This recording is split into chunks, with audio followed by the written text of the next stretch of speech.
भाग 10 मास्टरमाइंड सिद्धांत का एंड्रयू कार्नेगी का विश्लेषण। अध्याय 1। वक्ता ने बोलना शुरू किया। जब मैंने आपको यह सिद्धांत बताने का निश्चय किया तो मैं जानता था कि आपको उस व्यक्ति के शब्द सबसे बहुमूल्य लगेंगे जिसने सफलता की इस फिलॉसफी में बहुत बड़ी भूमिका निभाई है। मेरा इशारा एंड्रयू कार्नेगी की तरफ है।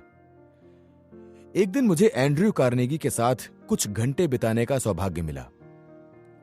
इस अवसर का लाभ उठाते हुए मैंने उनसे यह सवाल पूछ ही लिया जो मेरे मन में था। मैंने उनसे पूछा कि किस तरह से मास्टरमाइंड सिद्धांत का प्रयोग करते हुए लोग अपने निश्चित प्रमुख लक्ष्य को पा सकते हैं। मैंने उनसे आग्रह किया, कृपया इस सिद्धांत के प्रयोग के ऐसे तरीके बताएं जिनसे इस देश का औसत योग्यता वाला व्यक्ति भी सामान्य कोशिश करके अपने अवसरों का अधिकतम लाभ उठा सके। और कार्नेगी का जवाब यह था, अमेरिकी जनता के सामने उपलब्ध अवसर प्रबल शक्ति का स्रोत हैं, लेकिन अवसर मशरूमों की तरह अपने आप पैदा नहीं होते हैं।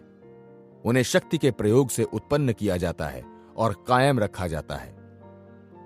अमेरिकी संविधान के संस्थापकों ने अपनी दूरदर्शिता और बुद्धिमत्ता से हमारी स्वतंत्रता और दौलत की नींव रखी थी, लेकिन उन्होंने सिर्फ नींव रखी थी।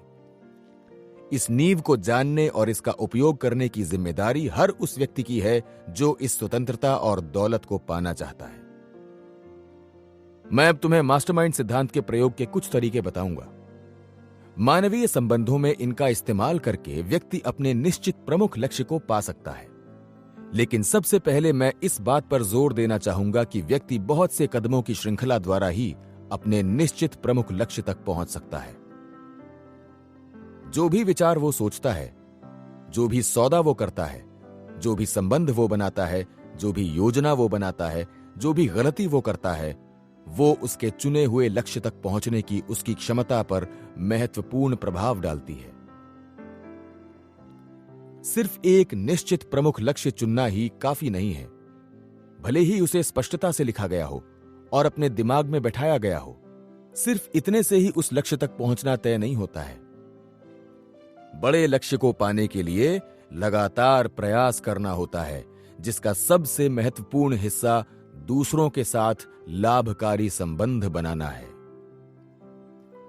जब यह सच्चाई दिमाग में अच्छी तरह बैठ जाएगी तो यह समझना मुश्किल नहीं होगा कि अपने सहयोगियों का चुनाव बहुत सावधानी से करना चाहिए, खासकर उन लोगों का जिनके साथ व्यक्ति अपनी नौकरी या काम के सिलसिले में करीबी संपर्क में रहता है। यहां पर मानवीय संबंधों के कुछ स्रोत बताए जा रहे हैं। निश्चित प्रमुख लक्ष्य वाले व्यक्ति को इनका विकास करना चाहिए, इन्हें सुव्यवस्थित करना चाहिए और अपने चुने हुए लक्ष्य की दिशा में बढ़ते समय इनका इस्तेमाल करना चाहिए। व्यवसाय। अपने चुने हुए व्यवसाय में कर्मचारी और उसके सहकर्मियों का संबंध जितना महत्वपूर्ण होता है, उतना महत्वपूर्ण वैवाहिक संबंध या निकट साझेदारी, जो सभी मास्टरमाइंड संबंधों में सबसे महत्वपूर्ण है, के अलावा कोई दूसरा संबंध नहीं होता। जिन लोगों के साथ व्यक्ति दिन बिताता है, उनका उस पर प्रभाव पड़ता ही है। वो अपने करीबी समूह के सबसे मुखर लोगों के विचार, मानसिक नजरिए, राजनीतिक व आर्थिक दृष्टिकोण तथा अन्य गुण सीख लेता है। यह सहज मानवीय प्रवृत्ति है। इस प्रवृत्ति की सबसे सुखद बात सिर्फ यह है कि जो सहकर्मी सबसे मुखर होता है, वो अक्सर सबसे अच्छा चिंतक नहीं होता है। अक्सर वो कोई आलोचक या शिकायती व्यक्ति होता है जो साथी कर्मचारियों को अपना दुखड़ा सुनाकर खुश होता है। इसके अलावा अक्सर यह देखा जाता है कि सबसे मुखर व्यक्ति का कोई निश्चित प्रमुख लक्ष्य नहीं होता है, इसलिए वो अपना ज्यादातर समय लक्ष्य वाले व्यक्ति को छोटा दिखाने की कोशिश में बर्बाद करता है। दृढ़ चरित्र के लोग अच्छी तरह जानते हैं कि उनका लक्ष्य क्या है। आमतौर पर वो इतने समझदार होते हैं कि अपना मुंह बंद रखते हैं। वो दूसरों को हतोत्साहित करने की कोशिश में अपना जरा भी वक्त बर्बाद नहीं करते हैं। वो अपने लक्ष्य की दिशा में बढ़ने में इतने व्यस्त रहते हैं कि उनके पास किसी ऐसे व्यक्ति या वस्तु में समय बर्बाद करने की फुर्सत नहीं होती है जो उनके लक्ष्य की प्राप्ति में किसी तरह का योगदान न देता हो। ये बात तय है कि सहकर्मियों के बीच ऐसा कोई न कोई व्यक्ति भी होगा जिसका प्रभाव और सहयोग लाभकारी हो सकता है। निश्चित प्रमुख लक्ष्य और तीक्ष्ण बुद्धि वाला व्यक्ति ऐसे लोगों के साथ मित्रता कर लेता है। यह मित्रता आपसी लाभ पर आधारित होती है। समझदार व्यक्ति इनके अलावा बाकी लोगों के साथ प्रगाढ़ संबंध बनाने से चतुराई से बचता है। स्वाभाविक रूप से समझदार व्यक्ति उन्हीं को अपना करीबी सहयोगी बनाना चाहता है जिनमें चरित्र, ज्ञान और व्यक्तित्व के ऐसे गुण हों जिनसे उसे मदद मिल सकती हो। और जाहिर है, वो ऊंचे पद पर बैठे लोगों को भी नजरअंदाज नहीं करेगा। वो उस दिन का इंतजार करेगा जब वो इन उच्च पदस्थ लोगों की न सिर्फ बराबरी कर सके बल्कि उनसे आगे निकल सके। इस दौरान वो अब्राहम लिंकन के शब्दों को याद रखेगा जिन्होंने कहा था, मैं अध्ययन करूंगा और खुद को तैयार करूंगा और किसी दिन मुझे भी मौका मिलेगा।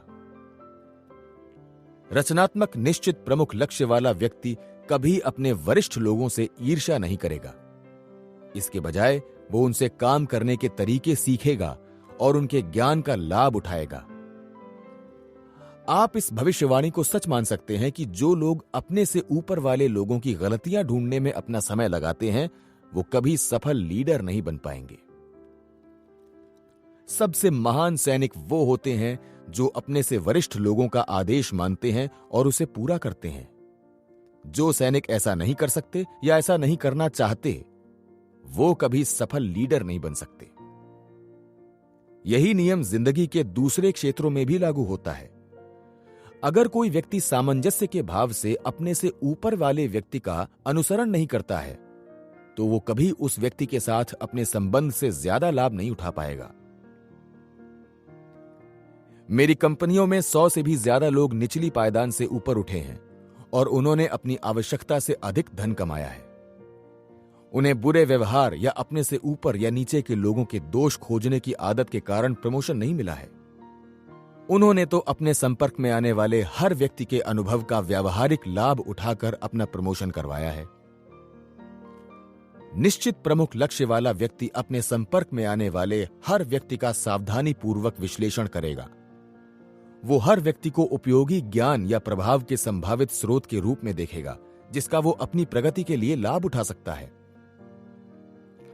अपने कार्यक्षेत्र को गौर से देखने पर समझदार व्यक्ति ये जान जाएगा कि ये रोजमर्रा की मेहनत के बजाय दरअसल स्कूल की क्लास है जहां वो सबसे अच्छी शिक्षा हासिल कर सकता है जो सिर्फ अवलोकन और अनुभव से मिलती है। हमेशा सीखते रहें। कुछ लोग पूछेंगे, व्यक्ति इस तरह की शिक्षा का अधिकतम लाभ कैसे ले सकता है?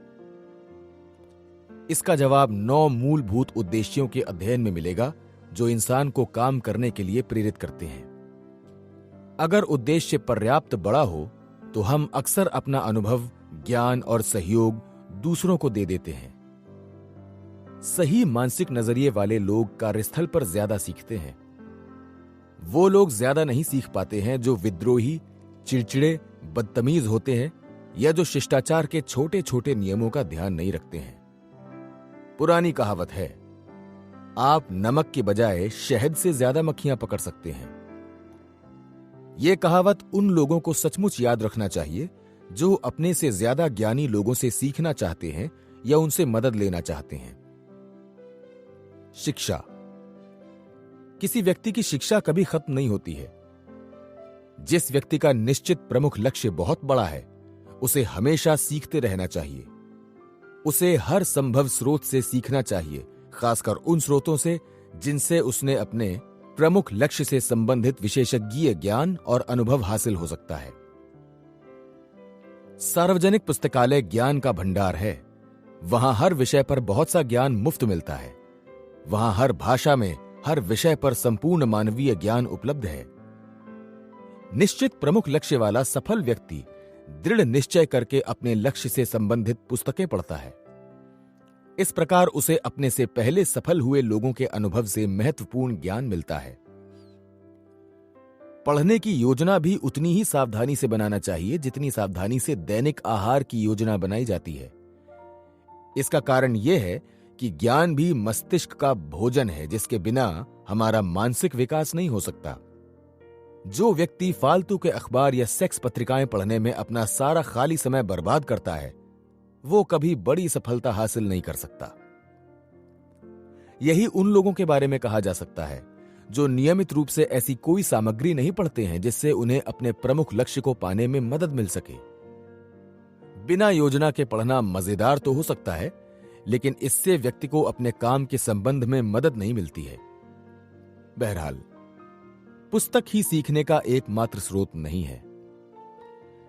व्यावसायिक क्लबों द्वारा भी शैक्षणिक लाभ के गठबंधन बनाए जा सकते हैं, बशर्ते क्लबों और उनके सदस्यों को निश्चित मानसिक लक्ष्य के साथ चुना जाए। ऐसा करके कई लोगों ने महत्वपूर्ण व्यावसायिक और सामाजिक संपर्क बनाए हैं, जिनके माध्यम से उन्हें उनके प्रमुख लक्ष्य तक पहुंचने में बहुत मदद मिली है। दोस्त बनाने की आदत ना हो तो कोई भी जिंदगी में सफल नहीं हो सकता है। संपर्क एक महत्वपूर्ण शब्द है जिसका इस्तेमाल व्यक्तिगत संबंध बनाने में किया जाता है। अगर कोई व्यक्ति हर दिन अपनी व्यक्तिगत संपर्क सूची बढ़ाने की आदत डालता है तो उसे बहुत लाभ होगा। परिचय क्षेत्र बढ़ने के कारण उसे इतने तरीकों से लाभ होगा कि उनका उल्लेख नहीं किया जा सकता। अगर संपर्क अच्छी तरह बनाए गए हैं तो वक्त जरूरत के समय उसके परिचित और मित्र उसकी मदद करने के लिए तैयार व इच्छुक होंगे। चर्च संपर्क बनाने या परिचय बढ़ाने के सबसे अच्छे स्रोतों में से एक है, क्योंकि यहां पर लोग साहचर्य की भावना से एकत्रित होते हैं। हर व्यक्ति को अपने पड़ोसियों के साथ अच्छे संपर्क बनाने की जरूरत होती है। उनमें आपसी समझ होना चाहिए और विचारों का मित्रतापूर्ण आदान प्रदान होना चाहिए। यह जरूरी नहीं है कि इसके पीछे आर्थिक लाभ का लक्ष्य हो। जो व्यक्ति अपने ही खोल में सिमट कर रहता है वो निश्चित रूप से अंतर्मुखी बन जाता है। जल्दी ही वो स्वार्थी हो जाता है और जिंदगी के बारे में उसके विचार संकीर्ण बन जाते हैं। नागरिक के रूप में अपना कर्तव्य निभाएं। राजनीतिक गठबंधन। अमेरिकी नागरिक के रूप में राजनीति में रुचि लेना और अपने मताधिकार का प्रयोग करके योग्य व्यक्तियों को सत्ता में लाना हर अमेरिका वासी का अधिकार भी है और कर्तव्य भी। आप किस राजनीतिक दल का समर्थन करते हैं, यह उतना महत्वपूर्ण नहीं है जितना कि मताधिकार का प्रयोग। अगर बेईमान नेता सत्ता में आते हैं तो इसके लिए जनता ही दोषी है, क्योंकि उसी के हाथ में यह शक्ति है जिसका प्रयोग करके वो बेईमान, अयोग्य और अक्षम लोगों को सत्ता से दूर रख सकती है। वोट डालने के अधिकार और कर्तव्य के अलावा व्यक्ति को उन लाभों को भी अनदेखा नहीं करना चाहिए जो राजनीति में सक्रिय रुचि लेने से मिल सकते हैं। इसके जरिए ऐसे लोगों से संपर्क और गठबंधन बनाए जा सकते हैं जो आपको निश्चित प्रमुख लक्ष्य तक पहुंचाने में सहायक होंगे। कई नौकरियों और व्यवसायों में तरक्की करने के लिए राजनीतिक प्रभाव बहुत महत्वपूर्ण भूमिका निभाता है। व्यावसायिक लोगों को सक्रिय राजनीतिक संबंधों द्वारा अपने हितों की रक्षा करनी ही चाहिए। इस बात को नजरअंदाज नहीं किया जाना चाहिए। समझदार व्यक्ति जानता है कि जिंदगी में अपना प्रमुख लक्ष्य पाने के लिए यह जरूरी है कि उसके बहुत से मित्र और साथी हों। ऐसा व्यक्ति अपने मताधिकार का अधिकतम लाभ उठाता है। बहरहाल, मताधिकार का प्रयोग करने का सबसे बड़ा कारण मैं ये मानता हूं कि अगर अच्छे नागरिक अपने वोट डालने के अधिकार का प्रयोग नहीं करेंगे तो राजनीति का विघटन हो जाएगा और नेता बुरे रास्ते पर चलकर देश को नष्ट कर देंगे। इस देश के संस्थापकों ने अपनी जिंदगी और अपनी दौलत को दांव पर लगाया था। इसी की बदौलत लोगों को अपने चुने हुए लक्ष्य का पीछा करने की स्वतंत्रता का अधिकार मिला है, और इन अधिकारों में सबसे प्रमुख है मताधिकार द्वारा सरकार नामक संस्था को कायम रखना, जिसे इन अधिकारों की रक्षा के लिए बनाया गया था। हर मूल्यवान चीज की एक निश्चित कीमत होती है। आप व्यक्तिगत स्वतंत्रता चाहते हैं, बहुत अच्छी बात है। आप इस अधिकार की रक्षा कर सकते हैं, बशर्ते आप बाकी ईमानदार व देशभक्त अमेरिकियों के साथ मास्टरमाइंड गठबंधन बना लें और राजनीतिक पदों पर ईमानदार उम्मीदवारों को चुनें। यह कहना अतिशयोक्ति नहीं है कि ये अमेरिकी नागरिकों द्वारा बनाए जाने वाला सबसे महत्वपूर्ण मास्टरमाइंड गठबंधन होगा। आपके पूर्वजों ने अपने मताधिकार द्वारा आपकी व्यक्तिगत स्वतंत्रता सुनिश्चित की है। आपको भी अपनी संतानों और आगे आने वाली पीढ़ियों के लिए कम से कम इतना तो सुनिश्चित करना ही होगा। हर ईमानदार अमेरिकी नागरिक का अपने पड़ोसियों और सहकर्मियों पर इतना प्रभाव तो होता ही है कि वो अपने मताधिकार का प्रयोग करने के लिए कम से कम 5 अन्य लोगों को तैयार कर ले। अगर वो नागरिक इस प्रभाव का इस्तेमाल नहीं करता है तो वो ईमानदार तो हो सकता है, लेकिन उसे देशभक्त नहीं कहा जा सकता, क्योंकि देशभक्ति की एक कीमत होती है, एक कर्तव्य होता है। अपने समकक्षों के साथ नेटवर्क बनाना, सामाजिक गठबंधन। यह मित्रतापूर्ण संपर्क बनाने का एक समृद्ध क्षेत्र है और इसकी कोई सीमा नहीं है। यह खास तौर पर उन विवाहित लोगों के लिए है जिनका जीवन साथी सामाजिक गतिविधियों के माध्यम से मित्र बनाने की कला में निपुण है। अगर व्यक्ति ऐसे व्यवसाय में हो जिसमें उसे मित्रों की संख्या बढ़ाने की जरूरत हो, तो उसका जीवन साथी पारिवारिक और सामाजिक गतिविधियों के माध्यम से उसे बहुत लाभ पहुंचा सकता है। कई अधिकारी अपने पद के कारण सीधे विज्ञापन या प्रचार नहीं कर सकते हैं। अगर उनका जीवन साथी सामाजिक गतिविधियों में दिलचस्पी लेता है तो वो अपने सामाजिक अधिकारों का प्रभावकारी उपयोग कर सकते हैं। एक सफल जीवन बीमा सेल्समैन अपनी पत्नी की मदद से हर साल $10 लाख का बीमा बेचता है। उसकी पत्नी कई बिजनेस विमेंस क्लबों की सदस्य है। उसकी पत्नी की भूमिका आसान किंतु महत्वपूर्ण है। वो समय समय पर क्लब के सदस्यों को सपरिवार अपने घर पर आमंत्रित करती है। इस तरह से मित्रतापूर्ण माहौल में उसके पति का उन लोगों के साथ परिचय हो जाता है।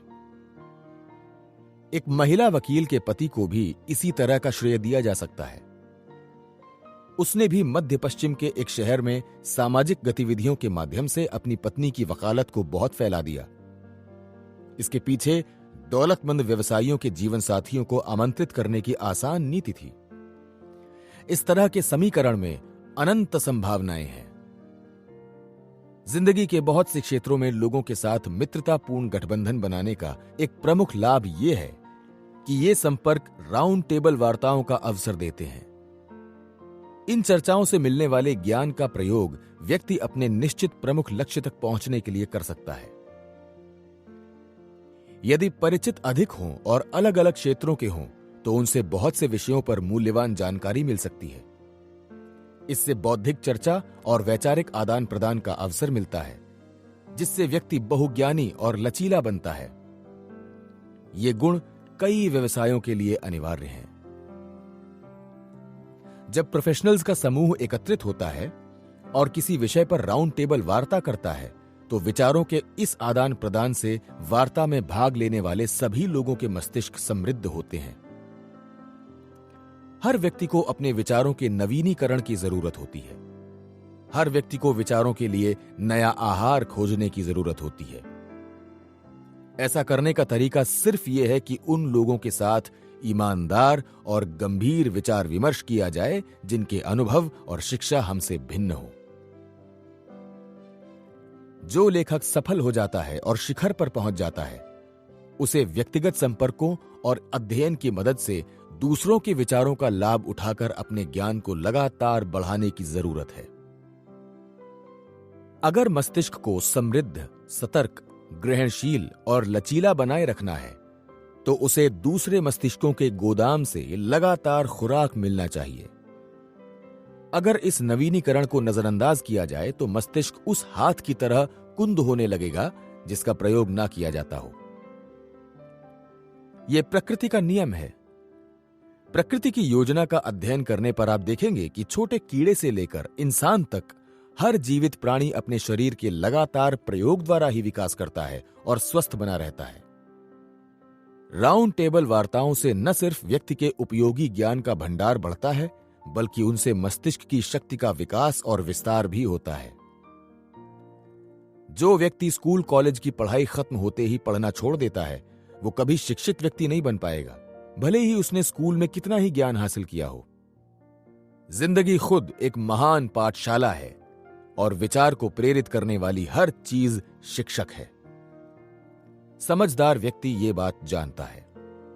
यही नहीं, वो दूसरे मस्तिष्कों से संपर्क करने को अपनी दिनचर्या का हिस्सा बना लेता है ताकि विचारों के आदान प्रदान से उसके मस्तिष्क का विकास हो सके। उपयोगी विचार का लाभकारी आदान प्रदान। इस तरह हम देखते हैं कि मास्टरमाइंड सिद्धांत का असीमित व्यावहारिक उपयोग किया जा सकता है। इसके द्वारा व्यक्ति अपने मस्तिष्क की शक्ति के साथ साथ दूसरे मस्तिष्कों के ज्ञान, अनुभव और मानसिक नजरिए की शक्ति का लाभ भी उठा सकता है। एक व्यक्ति ने इस विचार को बहुत अच्छी तरह व्यक्त किया था। अगर आप मुझे $1 दें और मैं भी आपको $1 दूं, तो हम दोनों के पास उतनी ही रकम होगी जितनी पहले थी। लेकिन अगर मैं आपके एक विचार के बदले में आपको एक विचार दूं, तो हम दोनों को ही अपने समय के निवेश पर 100% लाभ होगा। मानवीय संबंध का और कोई रूप उस संबंध जितना लाभकारी नहीं है जिसमें हम उपयोगी विचारों का आदान प्रदान करते हैं। यह विचित्र किंतु सत्य है कि व्यक्ति छोटे से छोटे आदमी के मस्तिष्क से भी बहुत महत्वपूर्ण विचार हासिल कर सकता है। मैं एक उपदेशक की कहानी बताकर इस विचार का मतलब बताना चाहूंगा। इस उपदेशक ने अपने चर्च के अनपढ़ माली से एक ऐसा विचार पाया जिससे उसे अपने निश्चित प्रमुख लक्ष्य तक पहुंचने में मदद मिली। इस उपदेशक का नाम रसेल कॉनवेल था। जीवन में उनका प्रमुख लक्ष्य एक कॉलेज स्थापित करना था, जिसके लिए वो बहुत समय से कोशिश कर रहे थे।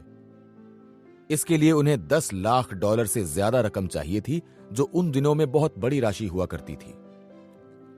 एक दिन रसेल कॉनवेल माली के साथ बात करने के लिए रुक गए, जो चर्च के लॉन को तराश रहा था। हल्की फुल्की चर्चा करने के बाद कॉनवेल ने सामान्य लहजे में टिप्पणी की कि चर्च की फेंस के उस पार वाली घास उनके घास की लॉन से ज्यादा हरी और अच्छी तरह तराशी हुई दिख रही थी। वो इस बात के माध्यम से बूढ़े माली को हल्की फटकार लगाना चाहते थे। बूढ़े माली ने मुस्कुराते हुए जवाब दिया, हाँ, वो घास ज्यादा हरी दिखती है, लेकिन इसका कारण सिर्फ ये है कि हमें फेंस के इस तरफ की घास देखने की आदत पड़ चुकी है। इस वाक्य में कोई बहुत समझदारी की बात नहीं थी। यह माली के आलस को छुपाने के बहाने से ज्यादा कुछ नहीं था, लेकिन इसने रसेल कॉनवेल के उपजाऊ मस्तिष्क में एक विचार का बीज बो दिया। सिर्फ एक छोटा सा बीज, जो उन्हें अपनी बड़ी समस्या के समाधान की तरफ ले गया। उस छोटे से वाक्य से कॉनवेल के मन में एक भाषण का विचार पैदा हुआ। कॉनवेल ने वो भाषण तैयार किया और 4000 ज्यादा बार श्रोताओं के सामने दिया। उस भाषण का नाम एकर्स ऑफ डायमंड्स, हीरो की खान था। इस भाषण का मुख्य विचार यह था, किसी को दूर जाकर अवसर खोजने की जरूरत नहीं है।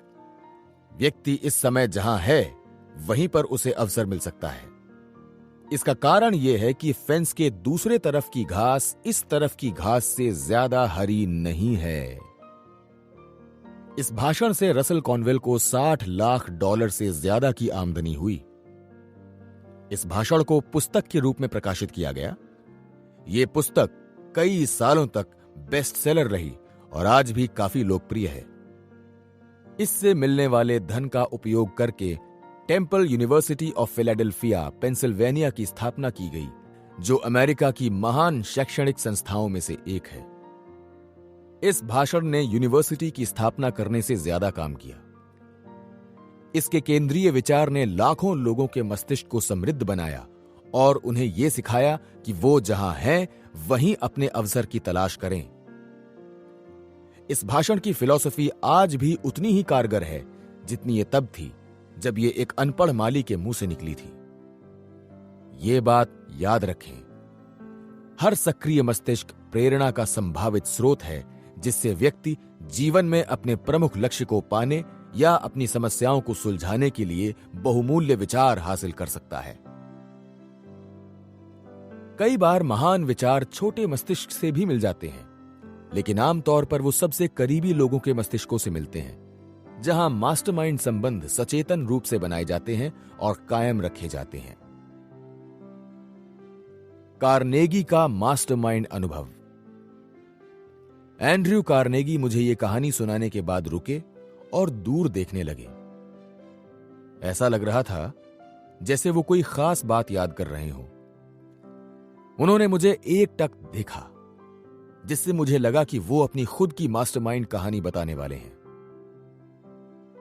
मेरे कैरियर का सबसे लाभकारी विचार मुझे एक दोपहर को मिला जब चार्ली श्वाब और मैं गोल्फ के मैदान में थे।